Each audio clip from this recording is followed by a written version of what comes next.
ईद कुर्बान करीब है और लोग कुर्बानी के मसाइल से ज्यादा वाकिफ नहीं, तो वो इसे संजीदा लेते हैं और लेना भी चाहे मसाइल को संजीदा। हमारे कश्मीर में कुछ जगहों पर कुर्बानी के मौके पर आइम्मा को वहां पे हाजिर रहने के लिए कहा जाता है। इससे उन्हें जरा इत्मीनान सा हो जाता है कि हमारी कुर्बानी ठीक होगी। तो आइम्मा किराम को भी अगर बुलाया जाए, उन्हें वहां तक जाना चाहिए। आपकी वजह से अगर किसी को इत्मीनान हो जाए तो ये आपके लिए भी अच्छा है। लेकिन आइम्मा इस मौके को गनीमत जाने, वो इस मौके को संजीदगी से ले ले। इससे कि कुरान करीम ने ज़बह के जो मसाइल हैं, खासकर दो मसलों को बड़ी शिद्दत से बयान किया। एक ये कि ज़बह के मौके पर जरूर रब का नाम लिया जाए और सिर्फ रब ही का नाम लिया जाए।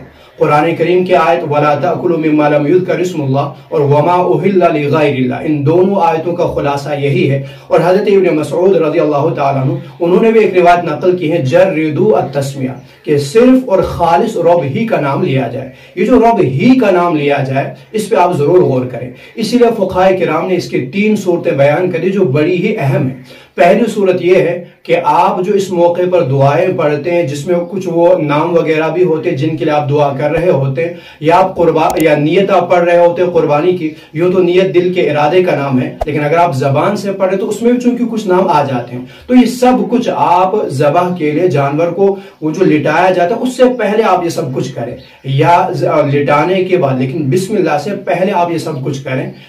ये सब करने के बाद थोड़ा सा 2-3 सेकंड का आप तवक्कुफ करें, वक्फ करें, उसके बाद जाकर के बिस्मिल्लाह पढ़ें। वह बिस्मिल्लाह के साथ इन चीजों को मिला करके आप ना करें, ये सबसे बेहतर वाली सूरत है।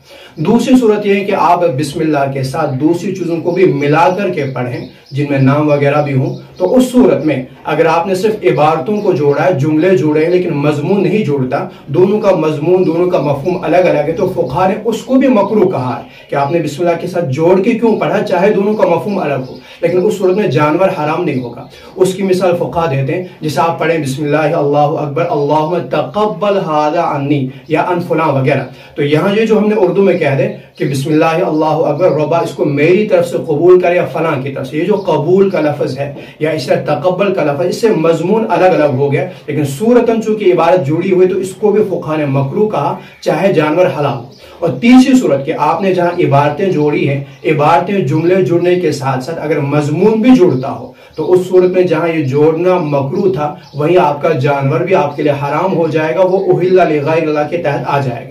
उसकी मिसाल फुक़हा ने बयान कर दी, जैसे आप पढ़ें बिस्मिल्लाह अल्लाहु अकबर व भी इस्म फुलां, या इसी तरह बिस्मिल्लाह व भी इस्म फुलां, या बिस्मिल्लाह व भी फुलां व भी फुलां। तो गया बिस्मिल्लाह के साथ साथ आपने दूसरा जुमला, दूसरा नाम जोड़ दिया और उसमें दोनों का मजमून भी एक ही तरह हो जाए, तो उस सूरत में वो करना भी मकरूह और मकरूह के साथ साथ आपका जानवर भी हराम हो जाएगा। इसलिए आइम्मा किराम को संजीदगी के साथ लेते हुए ज़बह करने वाले को इन मसाइल को सिखाना चाहिए।